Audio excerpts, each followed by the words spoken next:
Всем привет!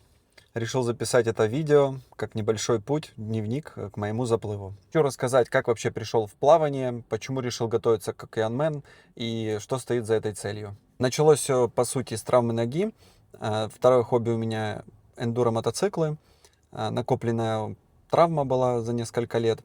И решил сделать перерыв там и искал, где можно еще свою энергию выплеснуть. Так пришел в плавание. Начал ходить на плавание в бассейн в Бресте, в ДВС 50 метров плавал. Бесцельно плавать не умею, поэтому через какое-то время понял, что хочется чего-то большего. И тут в разговоре с товарищем Семеном узнал, что есть такой заплыв Босфорт. В Турции переплываешь, получаешь медальку, молодец. С Европы в Азию плыть узнал, что надо было 5 километров, и тут подумал, что отличная идея, хорошая цель, мотивация. И начал готовиться. Заплыв в Босфоре должен был быть в августе 26 года, а регистрация в феврале.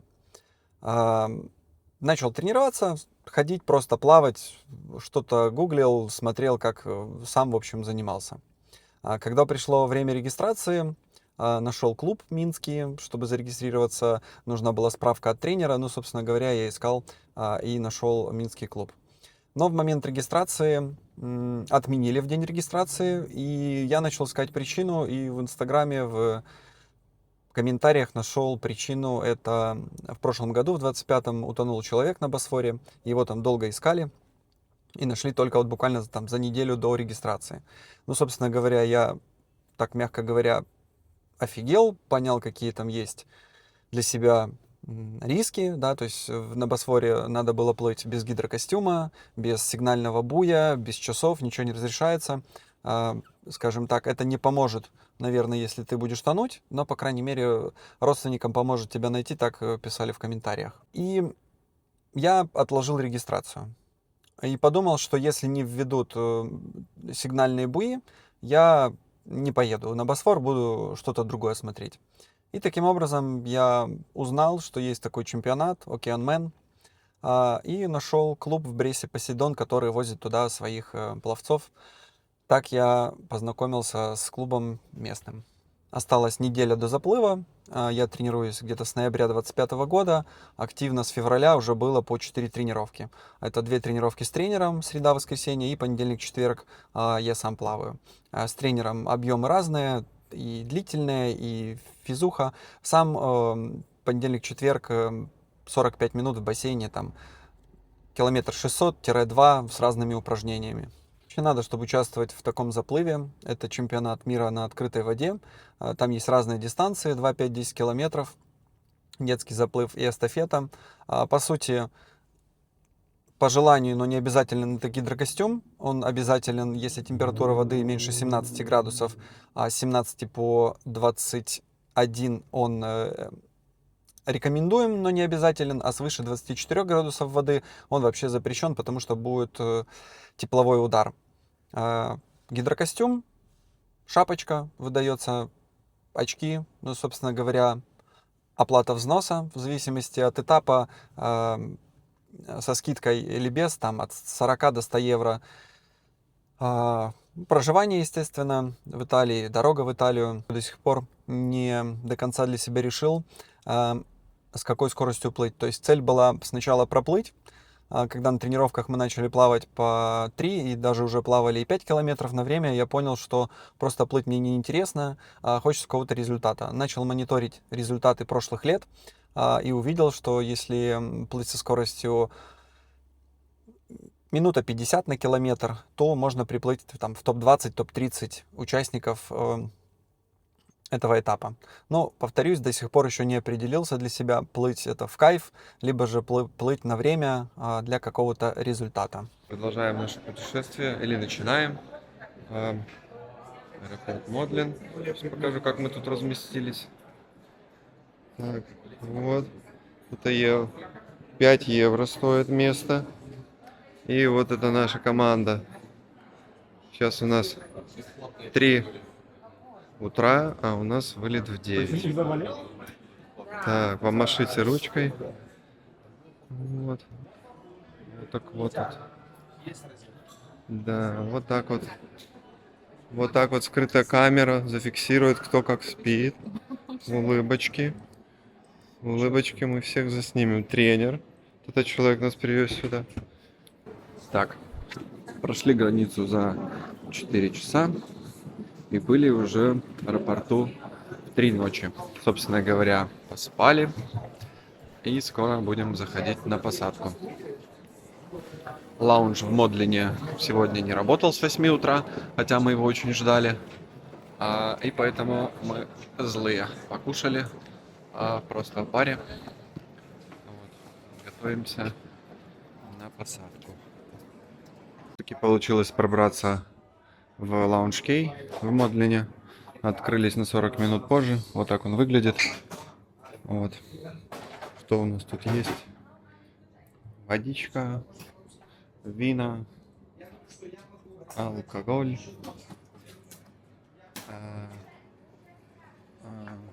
Ну и тут чик, чик, чик.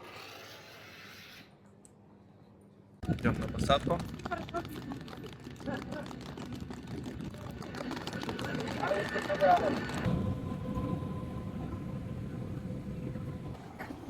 Ну вот мы приземлились. Кто хочет, забирает багаж. У нас багажа нету. Поэтому мы идем на выход.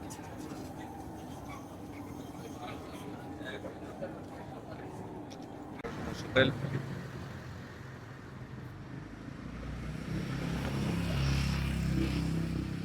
Такая вот улица итальянская настоящая.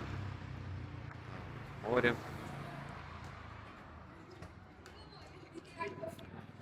Здесь такое солнышко. Вот сам отель с балконами. Анкарах отель называется. Вот. Кофе можно попить. Вот так вот. Сейчас внутрь пройдемся.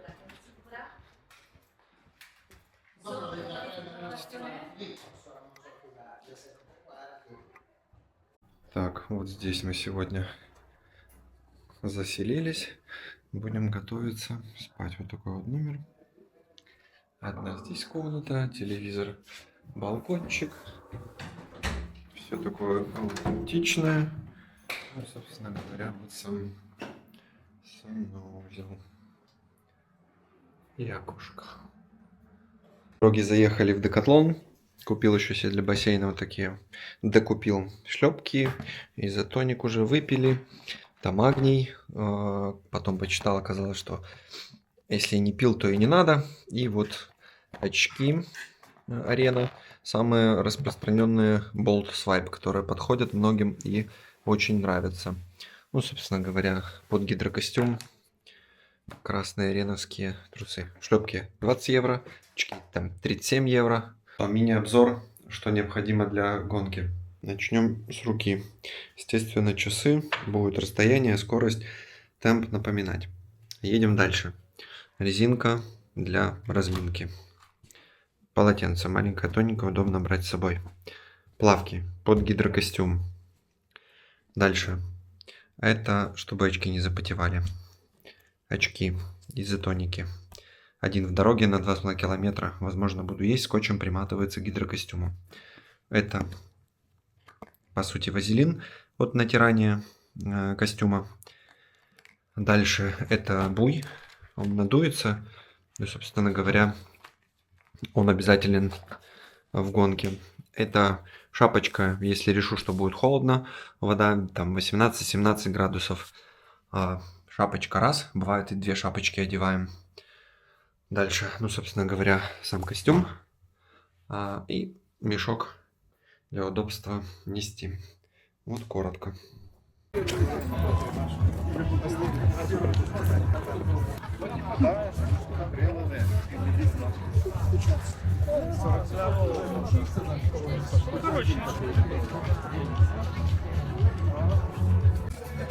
Team Race. Вот так будет регистрация проходить.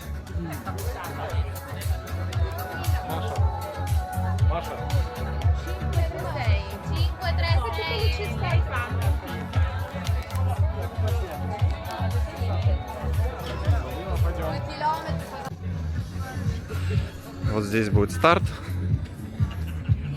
Пока посмотрим, что предлагают на экспо, как обычно. Плавки местного бренда Акрон. Рюкзак, буй, кепки, очки, козырьки, полотенца, ну, собственно говоря, можно сказать, что все. А вот парочка гидрокостюмов.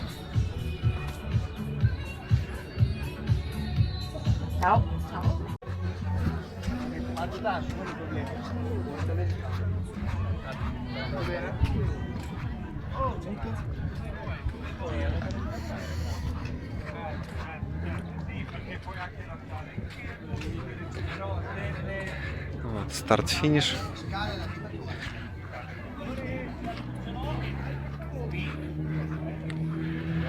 Такой вот здоровенный пляж. Прям очень большой, очень классный.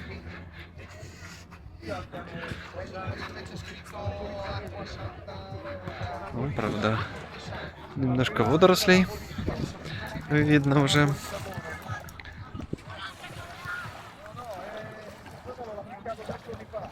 И вот наши буи. Отсюда не видно, но примерно вот так.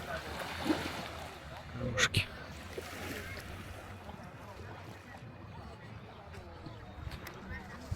Выдали стартовый набор. Смотрим. Шапочка разная, километраж, разный цвет.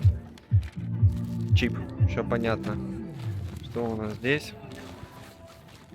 Смотрим. О, пицца. Какая-то пицца. Кепка. Кепка. Брошюра. Red Bull. Какая-то баночка. Speed Energy гель. И майка католика. Такая.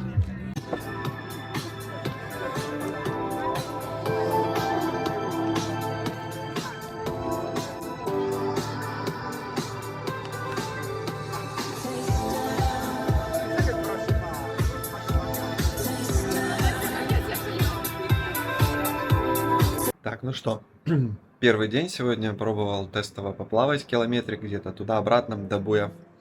Какие первые ощущения? Не чувствуешь расстояния, не чувствуешь скольжения, непонятно, плывешь ты или нет. То есть нету плитки, как в бассейне снизу.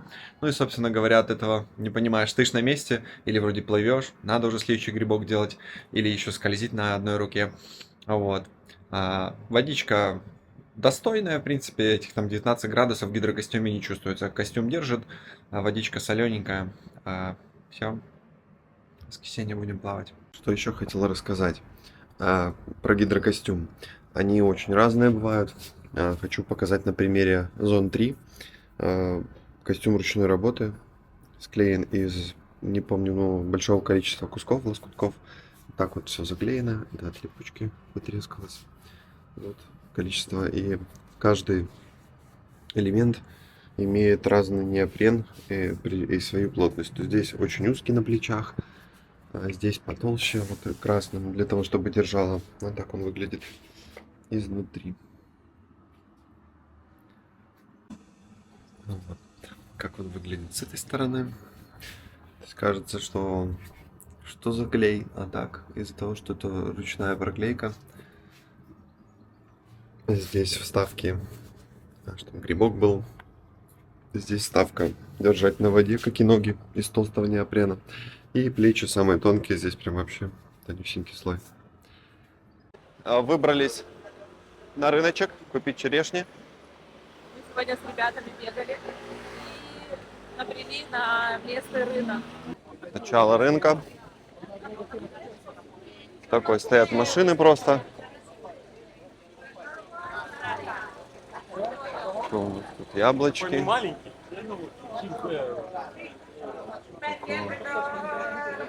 Все красивое, вкусное, наверное.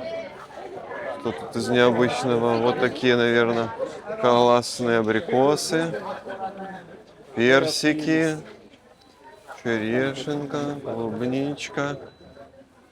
Черешня. Черешня не дешевая.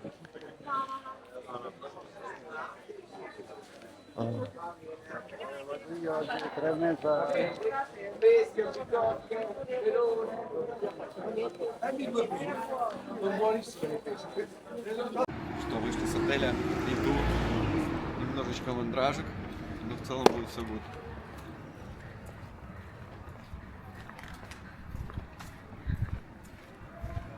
Старта сегодня ветер большой,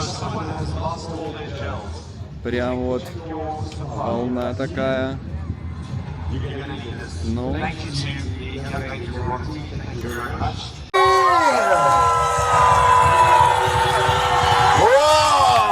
Pronti per la gara! Pronti per Ocean 2026 Cattolica! Loud. How you feeling? How you feeling? How you feeling? Stand by. Saluto!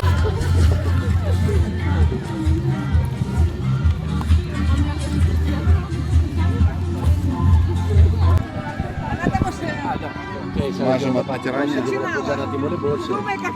possono che appoggiare un attimo.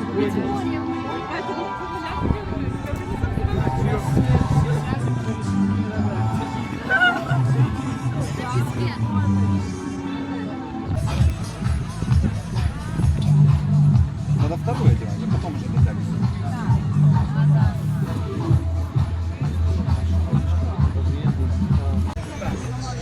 Так, чтобы не сгореть, намазались. Сейчас пойдем тестово поплаваем.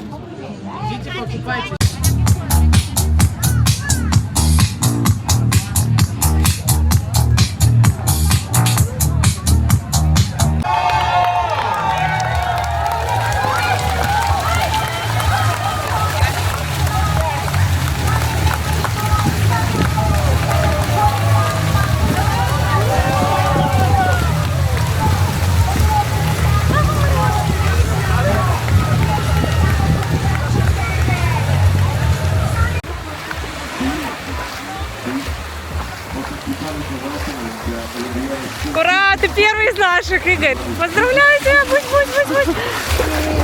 Давай.